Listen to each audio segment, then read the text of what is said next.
అలాంటి సిచ్యువేషన్ ఎలా డీల్ చేయాలనేది కదా నీకు ఒక క్లారిటీ అనేది వస్తుంది.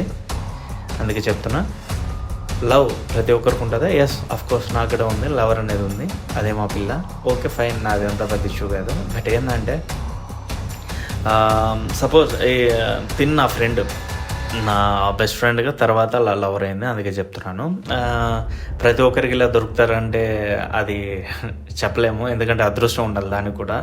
ఎందుకంటే నీ గర్ల్ ఫ్రెండే అంటే సపోజ్ నీ యొక్క ఫ్రెండే నీ యొక్క లైఫ్ పార్ట్నర్ అయిందనుకో, ఈచ్ అండ్ ఎవ్రీ విషయం అనేది క్లారిటీ ఉంటుంది. అంటే పెళ్ళికి బిఫోర్ ఏంటంటే మీరు ఫ్రెండ్స్ కాబట్టి ఈచ్ అండ్ ఎవ్రీథింగ్, అంటే అది సిల్లీ విషయమైనా కానీ ఎలాంటి బ్యాడ్ అయినా కానీ షేర్ అనేది చేసుకుంటాం. దానివల్ల ఏంటంటే మనకేమీ పెద్ద ఫరక్ ఏమి ఉండదు.